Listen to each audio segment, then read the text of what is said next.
تو شہادتوں سے عطا فرماتا ہے۔ جو قوم، جو مسلمان، جو کلمہ گو، جو مجاہد موت سے ڈرتا ہے، شہادت سے ڈرتا ہے، وہ کبھی جو ہے وہ کوئی مقام پر فائز نہیں ہو سکتا، کسی رتبے پر نہیں پہنچ سکتا۔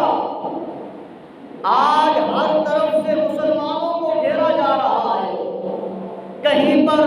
جو ہے وہ بچوں کو قتل کیا جا رہا ہے، کہیں پر جوانوں کو قتل کیا جا رہا ہے، کہیں پر جو ہے عورتوں کو شہید کیا جا رہا ہے، کہیں پر لڑکیوں کو جو ہے ذبح کیا جا رہا ہے، کہیں پر جو ہے مسلمانوں کے مال املاک پر قبضہ کیا جا رہا ہے، کبھی مسلمانوں کی عزت و آبرو پر ڈاکے ڈالے جا رہے ہیں۔ تو وجہ یہ ہے کہ ایمان والا، یہ کلمہ گو، یہ مسلمان، یہ دنیا کی لالچ میں مبتلا ہو کر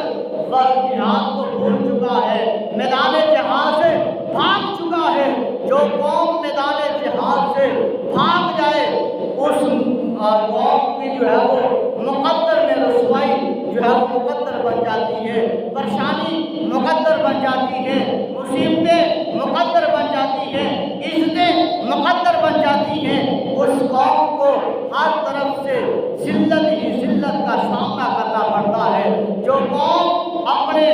من تن دھن کے ساتھ میدان جہاد میں اتر آتے ہیں، شہادت کے لیے اپنے آپ کو تیار رکھتے ہیں، اپنے آپ کو ہر وقت اللہ کی پاک بارگاہ میں قربان ہونے کے لیے تیار رکھتے ہیں، اس قوم کے نوجوان بھی سرخرو رہتے ہیں، اس قوم کی عزتیں بھی محفوظ رہتی ہیں، اس قوم کی جو ہے وہ سب کچھ اس قوم کی بیٹیاں بھی محفوظ رہتی ہیں۔ اور جو قوم مرنے سے ڈر جائے، شہادت سے ڈر جائے، میدان سے بھاگ جائے، پھر ہر طرف سے اسے ذلت ہی ذلت کا سامنا کرنا ہوگا۔ اب دیکھیں، جب حضرت ابراہیم علیہ السلام کو حکم ہوتا ہے، یہ ذی الحج کا مہینہ جو گزرا، اے میرے پیارے اپنی پیاری چیز قربان کر، قربان کرتے ہیں جانوروں کو، ایک دن، دو دن، تین دن، فرمایا نا اپنی پیاری چیز کو